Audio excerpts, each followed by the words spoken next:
Que é? Que tá olhando pra minha bunda? Segura o meu pudo! Segura o meu pudo! Que é? Que é? O tarado tá olhando o quê? Gostou da minha perna? As Branquelas é um filme de 2004 de grande sucesso, escrito e estrelado pelos irmãos Wayans e que conta com frases tão icônicas que são referências até hoje no Brasil e no mundo. E sim, ao contrário do que você ouviu por aí, as Branquelas fazem sucesso fora do Brasil também, o que é claramente observado pela sua bilheteria, que foi de mais de 110 milhões de dólares. Geralmente as pessoas acabam achando que o filme só fez sucesso no Brasil, mas isso é uma confusão muito comum, devido a motivos que não têm nenhuma ligação com a qualidade do filme, e que eu vou falar no decorrer do vídeo. Então se você quiser saber mais sobre isso, fica comigo até o final desse vídeo que eu garanto que você vai gostar muito do conteúdo de hoje. As Branquelas é uma obra-prima do humor, não só porque foi escrito pelos mesmos caras responsáveis por Eu, a Patroa e as Crianças, o filme Blankman e a franquia Todo Mundo em Pânico, mas também por sua excelente execução e qualidade em geral. Ele tira risadas de onde você menos espera, toda a construção dos núcleos de personagem é feita de um modo muito eficiente e as situações são interligadas de um modo criativo e interessante, e o humor dele é ácido e politicamente incorreto. Os personagens são apresentados de forma muito eficiente na trama, não perdendo tempo com nada além do humor. E um excelente exemplo disso é quando os dois protagonistas, Marcos e Kevin, estão levando o esporro do chefe e a mulher do Marcos liga pra ele no meio da briga. Ele fala que não pode conversar porque tá levando uma bronca do chefe, então ele desliga e ela liga pro chefe dele, pedindo pra falar com o Marcos e eventualmente falando com ele do celular do chefe. Tá aqui. Fala com ele, por favor. É pra você. Além desse tipo de piada funcionar e ser muito engraçada, também consegue estabelecer de forma prática, rápida e eficiente o papel da esposa nervosa, que viria a ser mais explorado posteriormente, sendo essa cena o estabelecimento inicial do personagem. Simples, rápido e eficiente. É como quando em Na Mira do Chefe, link aqui no card, o primeiro contato que temos com o antagonista é de uma mensagem mal educada que ele deixou com a dona do hotel onde o protagonista estava hospedado. Simples, rápido e eficiente. Temos algumas piadas muito boas que são contadas ao longo do filme e que se tornam quase que bordões, traçando a personalidade de outros personagens de maneira eficiente, como as interações entre Marcos e Kevin com os agentes Jack e Vince, que só servem para dar aquela dinâmica de trabalho clássico de filme policial, mas que funcionam muito bem. E esse tipo de roteiro é eficiente porque além de criar um monte de bordões incríveis, também vai amontoando piada em cima de piada enquanto a história não é afetada de nenhuma maneira negativa, muito pelo contrário. As piadas são como o cimento que liga os pontos de conflito, como bloco de concreto em uma parede sólida de humor bruto. Humor esse que, apesar de simples e meio físico demais, não é humor barato nem de longe. Todas as piadas são excelentes e não deixam tempo para respirar. Você mal parou de rir de uma delas e já tá rindo da próxima. Mas não é pra menos, além dos irmãos Wayans serem tão grandes no cinema de comédia, eles também foram responsáveis por In Living Colors, que durou incríveis 5 temporadas e contou com gigantes da comédia, como Jim Carrey em início de carreira. Você pode falar o que quiser sobre esses caras, menos que eles não sabem fazer comédia. E é claro que eu podia muito bem ficar aqui um bom tempo só falando de todas as piadas do filme, contando o enredo todo pra vocês. Mas qual é? Vocês conhecem o filme? Já assistiram ele? Sabem exatamente o que acontece e eu não quero desperdiçar o tempo de vocês. Então antes de passarmos pro próximo tópico, eis aqui um resumo do filme contado apenas por piadas. Vandalamela! Jesus! Eu vou ter um ADP. Segura o meu pudo! Segura o meu pudo! Se ela quer falar da mamãe. Ai. Você mamava assim! Oi, Latrell. Não é só uma bolsa, é uma Prada. Ô mané, se fizesse de novo eu vou... Rachar de tanto chorar. Se o Latrell quiser a camisinha, tem uma cortina extra no banheiro. Cheirando calcinha de mulher, seu otário. Qual é o... Nós fomos clonadas! Que tal isso? Tão revolucionário, tão fabuloso. Você bate que nem boiola! O que houve?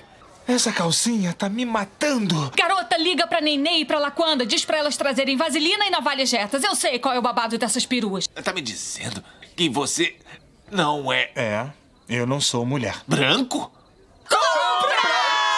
Sim, é um filmaço, muito engraçado e de primor técnico. Definitivamente não é um filme ruim no que se propõe a fazer. E é claro que não é o melhor roteiro do mundo, a história, como eu disse antes, serve mais como contexto para as piadas acontecerem. Mas é isso que um filme de comédia tem que ser. Ou você assiste a filme de comédia pelo roteiro, para apreciar a saga do herói do Jimmy Bolha, ou a épica jornada ao desconhecido do Little Nick. Assistimos esses filmes para dar risada. Se eu quisesse aprofundamento em um filme de comédia, assistiria alguma dramédia do Ben Stiller, como A Vida Secreta de Walter Mitty, que eu tenho até vídeo aqui no canal. Mas a proposta das Branquelas é muito diferente disso. É comédia por comédia, Sem mensagem, só humor puro e simples, exatamente como em Todo Mundo em Pânico e Vizinhança do Barulho, de 96, que também é deles. Agora, como eu posso te provar que essa ideia de que o filme só fez sucesso no Brasil é totalmente furada? Primeiro, precisamos entender por que essa confusão ocorre, e um dos maiores motivos disso são alguns dados disponíveis na internet, em alguns sites suspeitos e tendenciosos por aí. E o primeiro deles é o Rotten Tomatoes. Eu geralmente não vejo os filmes no Rotten Tomatoes, sempre pesquiso no IMDb e no próprio Google mesmo, mas pesquisando o filme para fazer esse vídeo, eu percebi que ele só tem uma estrela no site. Mas como é que pode esse filme ter só uma estrela? Isso não é possível. Porque por mais que seja uma comédia escrachada, ele tem sim um grande valor artístico, tendo 3 estrelas de 5 no IMDb, por exemplo. E é claro que vendo esse score absurdamente baixo, logo se imagina que o filme fracassou imensamente, certo? Mas foi aí que eu me lembrei de outro ponto bem interessante sobre o site do Tomate Podre. Ele não é um site que leva em consideração apenas a qualidade do filme, muitas vezes ele pesa a balança para algum lado porque os critérios não são lá muito consistentes. Eles são cheios de duplos padrões. Trocando em miúdos, é como se eu dissesse que Austin Powers é um filme deplorável, muito ruim e inassistível, usando como parâmetro O Senhor dos Anéis, que é um filme que segue uma proposta totalmente diferente. Logo, o Rotten Tomatoes não é lá muito confiável na hora de julgar a qualidade ou o sucesso de um filme, e muito menos a crítica especializada, porque como diz o Nick Cage em Pig, nada disso é real. Os críticos não são reais. E um forte indicativo do duplo padrão do site é a sua discrepância entre a opinião dos críticos e do público em geral. É só você dar uma pesquisada e vai perceber como o site não condiz lá muito com a realidade dos fatos. Um outro motivo pelo qual é comum pensar que o filme faz mais sucesso no Brasil do que no resto do mundo é o seu teor de comédia pastelão. Mas isso só acontece no Brasil, porque o filme nos Estados Unidos não é conhecido por ter um humor barato, mas sim por ter um humor politicamente incorreto e altamente ácido. E como grande parte desse humor ácido se perdeu na dublagem brasileira, não tem como dizermos que o filme não fez tanto sucesso nos Estados Unidos quanto no Brasil, usando de argumento algo que só aconteceu por causa da dublagem brasileira. Outro argumento é o fracasso nas bilheterias, o que de novo é uma inverdade. Primeiro porque a bilheteria foi alta no ano de lançamento, tanto é que o filme ficou em 50º lugar no mundo todo, acima de filmes como Jogos Mortais, Madrugada dos Mortos, Hellboy e Kung Fusão, enquanto a bilheteria doméstica apenas nos Estados Unidos ficou 10 colocações acima, em 40º lugar, acima de Kill Bill Volume 2, Peixe Grande, O Último Samurai e O Aviador. Isso porque 2004 foi o ano de lançamento de filmes excelentes como Shrek 2, Homem-Aranha 2, A Paixão de Cristo, Eu, Robô, O Senhor dos Anéis, O Retorno do Rei, Os Incríveis, O Dia Depois de Amanhã, Harry Potter e o Prisioneiro de Azkaban, Como Se Fosse a Primeira Vez e por aí vai. Competição altíssima. Mesmo assim, foi um sucesso de bilheteria tanto no exterior quanto no próprio país. Mas como só a bilheteria não prova nada e a galera vai muito pelo que os críticos dizem, eu tenho um pouco de prova social para mostrar para vocês. Aqui no YouTube, o vídeo da cena de dança teve 27 milhões de views. E a cena do Latrell cantando A Thousand Miles, que é um clássico indiscutível, teve 10 milhões de views. Então não há dúvida de que o filme foi sim um grande sucesso, certo? Mas é claro que vai ter aquele espertalhão nos comentários falando que eu tô errado porque a bilheteria não sei das quantas, a crítica não sei mais o que, e blá blá blá blá blá. Ignorando totalmente o que os olhos deles estão vendo porque um site brasileiro falou que As Branquelas só fez sucesso no Brasil por causa da dublagem, sendo esse o maior argumento de todos. Mas sabe o que é mais engraçado? Esse é o pior argumento dentre todos. Na verdade, o motivo pelo qual nós achamos que As Branquelas é mais engraçado em português é porque nós assistimos o filme dublado quando crianças e criamos aquela memória afetiva, tendo essa visão errada de que o filme é, de certo modo, mais engraçado em português. É quase a mesma coisa de quando assistimos Dragon Ball em português porque achamos bem melhor e não conseguimos ver ele no original, porque é muito mais a nossa memória afetiva tomando conta do poder de julgamento do que qualquer outra coisa. Então não é só porque você não acha algo legendado engraçado que não é engraçado na língua original, mas é claro que o único modo de saber se algo é ou não engraçado na língua original é sabendo a língua original e as referências do filme. E eu posso afirmar aqui com todas as letras que é muito mais engraçado na língua original, por mais que em português também seja muito engraçado. Mas vamos por partes. Tem inúmeras piadas do original que tiveram que ser adequadas para o público brasileiro. E um excelente exemplo disso é a piada do Don King. Não sabe que piada é? Pois é, porque essa piada é localizada para os Estados Unidos, já que nós não conhecemos o Don King aqui no Brasil. Mas a versão em português é pior, porque substitui o Don King pelo King Kong. Lembrou a piada? É essa aqui. A bunda da tua mãe é tão cabeluda que parece até o King Kong abrindo a janela e dizendo: "Oi, gente!" Na versão em português, o original foi obrigado a ser alterado porque ninguém conhece o Don King no Brasil, mesmo ele tendo sido o empresário de boxe de maior sucesso da história, sendo empresário do Mike Tyson e do Muhammad Ali, por exemplo. Além, é claro, de ter ficado famoso por seu jeito meio maluco e seu enorme cabelo arrepiado, sua marca registrada.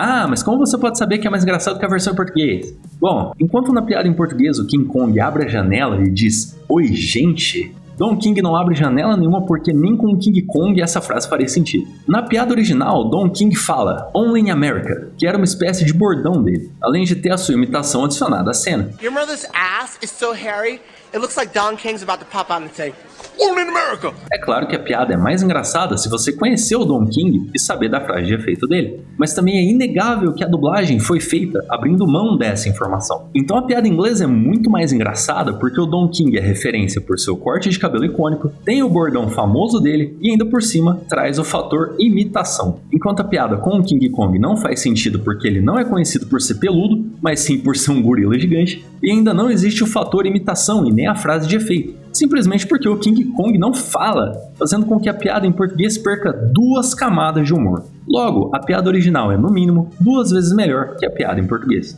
Uma outra piada que foi inteiramente perdida na dublagem foi dessa cena aqui. Sai da frente! Algumas pessoas podem achar engraçado o "sai da frente", mas é muito mais engraçado ele falando isso. Move, bitch! Assim como nosso aclamado CJ do GTA San Andreas. Move on, bitch! Já que isso é uma expressão idiomática muito conhecida e nunca seria usada por uma mulher entrando no banheiro feminino, tornando toda a situação muito hilária. Dentre muitas outras pequenas coisinhas que são simplesmente ignoradas na dublagem, como que foi totalmente cortado e substituído por mas que era uma clara referência ao MC Hammer e o seu Hammer Time na música Can't Touch This, que eu acredito que a maioria das pessoas conhece. Outra adição medonha é na cena do provador, onde ouvimos aquela referência brasileirada da Hebe Camargo sem o menor contexto. Hebe Camargo, gracinha, me ajuda, por favor! Uma vez que o programa da Hebe era sobre variedades, e não sobre problemas psicológicos e problemas de família e de pessoas comuns. Quando vemos o original, ele estava chamando pelo Dr. Phil ou pela Oprah, que tem programas sobre problemas familiares, dando contexto à piada. Dr. Phil! Oprah, somebody help me! E essa piada aqui, que também foi perdida na dublagem, quando o Latrell tenta drogar a Tiffany e ela diz "Olha, a Britney Spears", para conseguir trocar as bebidas. Então ela diz em seguida "Ah, ela acabou de sair". E o Latrell responde Oops, she did it again. Que é outra referência musical de Oops, I Did It Again, da Britney Spears, que foi trocado em português por algo sem qualquer relação com a música. Opa, ela sempre escapa. E caso você esteja pensando que é graças à dublagem que temos as melhores piadas, saiba que a versão original é responsável por todas elas, como por exemplo a piada do leite em pó, que é 100% da versão original e não foi mérito nenhum da dublagem. E com todas essas referências eu quero dizer que não, a dublagem não fez o filme ser bom. Na verdade, a dublagem é responsável por grandes alterações no filme que o tornam, de certo modo, pior. Então se você ouvir por aí que As Branquelas só fez sucesso no Brasil por causa da dublagem e no original eles não fizeram tanto sucesso quanto aqui, ou por causa da nota em um site de críticas que é super descondizente com a realidade, pare e pense a respeito. Não aceite tudo que dizem pra você, porque se você gosta do filme de verdade, isso vai te desestimular a procurar o original, vai te desestimular a entender as piadas em inglês. Isso vai ser uma experiência a menos na sua vida, não é verdade? E convenhamos que é muito mais divertido e gratificante chegar às suas próprias conclusões a respeito das coisas, certo? E com isso eu concluo esse vídeo super complexo e massivo de conteúdo, que eu espero que você tenha achado tão divertido de assistir quanto foi divertido para eu fazer. Espero que você tenha gostado e se gostou não deixe de se inscrever no canal porque essa análise deu um trabalhão para trazer para vocês, já que eu tive que estudar praticamente tudo sobre o filme. Mas e aí, você concorda ou discorda? Quais são os seus argumentos? Deixe aí nos comentários a sua opinião para você também fazer parte do conteúdo desse vídeo. Muito obrigado por assistir até aqui e até o próximo vídeo.